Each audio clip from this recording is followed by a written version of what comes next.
Hi hello नमस्कार केमिति अछंती समस्ते स्वागत करुची हृदयर सहित मु आपणको मो चैनल रो समस्त सदस्यों को एही चैनल माध्यम रे जोठी कि आज मु आपण मानक सहित किछ टिप्स शेयर करबा पई जीवन रे सब प्रकार परिस्थिति लागि कि रहिताय तो मु चाहिबी आपण मानक गोटे जिंस कहबा पई कथारे अछि हेल्थ इज वेल्थ। तो हेल्थ जोठी अच्छी वेल्थ मध्य सेठी अच्छी जदि हमें हेल्थ को ठीक न रखिबा वेल्दी लाइफ केबे भी मेंटेन कर परिबानी। तो हेल्दी लाइफ मेंटेन करबा को हेले एमती जिंस मु आपन को कहबी जोटा कि बहुत बहुत एसेंशियल आमे हम डेली लाइफ रे बहुत जरूरी जिनिस आउ छोट छोट जिनिस जोटा कि आपन जानुचंती किंतु मु ताको रिकॉल करे देबी आज आपन मन सहित ठीक अछि। तो चलंतु जानिबा आज से 15 टिप्स कौन कौन जितेबाला आम प्रथम उठती गोटे अभ्यास निहाती करंतु सेटा कौन ना जे सकाल उठू उठू प्रथमे भगवान को थैंक यू जानवा जे भगवान आमको ये जो मनीष जीवन देइछंती जो दुर्लभ जीवन देइछंती ताकू केमिति भलरे कटै परिबा सेति पय भगवान को धन्यवाद दियंतु। आहुरी कौन ना भगवान आपण को जो सुस्थ मस्तिष्क सुस्थ शरीर हाथ गोड़ सुस्थ सबकि भलरे रखिंट से प्रथमे भगवान को धन्यवाद दिंतु। तापर से जो उठिले गले जहाँ दैनंदिन जीवन जापन कार्यक्रम आपण आरंभ करें। आप जिते सका उठुंट ना प्रथमे खाली पेटरे गोटे ग्लास उषुम पानी निश्चित पीयंतु। उषुम पानी पीवा द्वारा आपण डाइजेशन प्रोसेस प्रतिदिन जदि हैबिट कले हाँ डाइजेशन प्रोसेस रे बहुत हेल्प करियो सी। आजिका डेट रे तो बहुत माने रेमेडीज पळे आसलाणी जो थरे कि किछि महू सहित गरम पानी पिउछंती लेंबू सहित पिउछंती बहुत किछि पिउछंती किंतु जदि आपण डेली गरम पानी पीवा को भलो लागिनी आपनको आपण किछि किछि फ्लेवर पाई बा किछि किछि माने ए सब रो भी बेनिफिट्स रही छि जे जेमति कि पित्त पाई महू गरम पानी पिया जाए बा हमर जो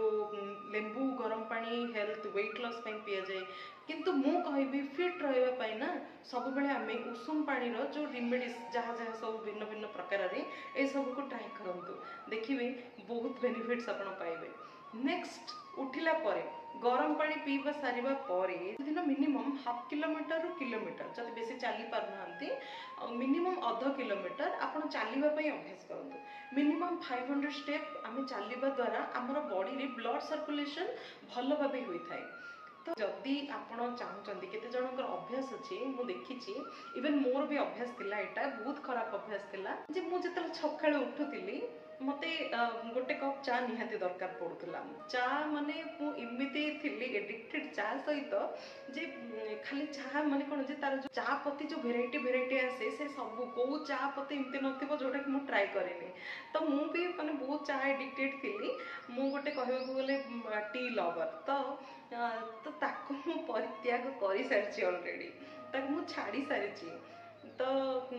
आपण जदि चाहूचंती सकाळु खाली पेटरे चा पियंतुनी चा जदि पिउचंती किछि गोटे ब्रेकफास्ट सहित आपण चा को नियंतु जो द्वारा कि आपण को जो सहज रे एसिडिटी को स्वागत करूचंती दिन को मु देखिछि माने बहुत लोक अछंती दिन को 40 टा चा 50 टा चा माने ताको कोन लागुची चाडा अमृत भलिया एते चा भी पियंतुनी माने कंट्रोल करंतु सब जिंस नहले लाइफ रे ना आमे बहुत दिन बंची परिबानी ठीक अछि। तो चा को कमांतु आ चा जति सकाळ आपण नेउछंती गोटे कप चा ब्रेकफास्ट सहित नियंतु ठीक अछि। तापर आ गोटे जिंस मु कहबी जो माने मेडिसिन्स खाउछंती से माने ठंडा पानी रे मेडिसिन्स खांतुनी मु देखिछि बहुत जनकर अभ्यास अछि जे फ्रीज पानी तांकर जीवन तो से फ्रीज पानी को कंट्रोल करंतु। फ्रीज रो कोन जिंस तो हम खाइबा कथा नाही किंतु कोन करबा लाइफस्टाइल रे तो फ्रीज ऐड करियो को पड़ुछि एका मु से कथा कहूनी किंतु गोटे जिंस कहबी जे फ्रीज पानी को जेते पारिबे सेते कंट्रोल करंतु फ्रीज पानी भलो नाही देह पाई। देन मु आ गोटे जिंस कहि रखिबा चाहूची पानी विषय रे जे प्रतिदिन छोट बेलु आमे पढ़ी पढ़ी आसुचे जे प्रतिदिन आमे पानी अधिक माने पीवा दरकार जो द्वारा कि हमर शरीर हाइड्रेटेड रहइबो माने हम बॉडी हाइड्रेटेड रहइबो। तो पानी मिनिमम 3 ରୁ 4 लिटर पानी आमे निहाती पीवा आवश्यक। कंट्रोल करंतु चा उपरे आ पानी को ध्यान दियंतु अधिक पीवा पई जदि पी पारना आप कौन करेंगे ना चा जमी पीना माने सिप सिप करके कॉफी आम जमी पीती से टाइप रो पानी पीवा अभ्यास करूँ देखिए केतिकी बेनिफिट्स अच्छे मत कहे आप ठीक अच्छे। तो तापर आउ गोटे भल कथा कहवाक चाहिए ये जे जो पानी चा ये सब को छाड़ला आप जो खाद्य खाती डेली आप खाଇବା खाऊँ खाइबा को आम जिते चोबई चोबई खाइबा सेते भल आउ खाइबा माने बेले आम कौन करती पानी पियंती मुझे देखी बहुत जनकर अभ्यास खाइबा बेले पानी पियंती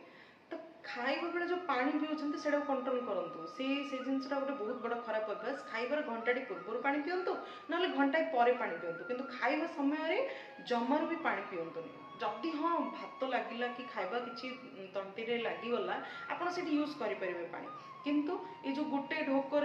पानी पीबे देन आउ थे गुंडाटे खाइबे गोटे ढोक पानी पीबे आउ थे किसी खाइबे ये अभ्यास को छाड़ी दिंतु। नेक्स्ट आउ गोटे जिनस मुझे खाइबा बेले बहुत जन को देखी आजिका डेट्रे पिलामानंक पाखरे तो ये स्वभावटी बहुत कमन हो जाइए जे खाइला समय टीवी न टीवी लगे बाध्य और मोबाइल भी देखा बाध्य तो टीवी मोबाइल को कंट्रोल रे रखंतु टीवी मोबाइल देखंतु किंतु खाइबा समय खाइबार कंसंट्रेशन करंतु जो मो जेजेमा सब बेले कहे जे जदि आम टीवी देखी देखी खाइबा कि कौन से मोबाइल देखी खाइबा तो आमर देहरे से लगे पारे जदि आपण खाइबार सब बेले सैंधव लवण यूज करंतु जोड़ा आम व्रत उपवास यूज करुचे ना सेटा यूज करंतु सेटा देह पे बहुत भल। आउ गोटे जिनिस मुझे कहि रखा चाहिए विटामिन सी युक्त खाद्य आम कि खाइबा दरकार प्रतिदिन तो तापरे माने जमती कि आमर अँला हो ना कि कमला हो लेंबू हो कंचा लंका हो दही हो ये सब खाइबार टिके टिके ऐड करंतु प्रतिदिन ठीक अच्छे। राति शोवा पूर्व मोबाइल देखंतु चलिबो शोवा बेले देखंतु आपन किछि तो माने एंटरटेन पर्पज रे टीवी मोबाइल देखंतु किंतु शोइला बेले मोबाइल को पाखरे रखी शोंतुनी तार जो रेडिएशन अछि हम ब्रेन पे बहुत खराब तो मोबाइल को गोटे जगह रे रखी दियंतु आपन आसिक शांति रे सोई जांतु ठीक अछि। शेष रे गोटे कथा कहबी मु आपनको एठी जे शीघ्र सोई शीघ्र उठिबा को चेष्टा करंतु एटा गोटे बहुत बड़ बैड हैबिट किंतु चेष्टा करियो जे तो एटा निश्चित माने ठीक हो जाए पारे मध्य। तो मो भिडियोटी केपरी लागिला आपण माननको मते कमेंट माध्यम रे निश्चित जणाइबे आ गोटे लाइक मते दबाको जमार भी भूलिबेनी। आज पई एतिकी धन्यवाद।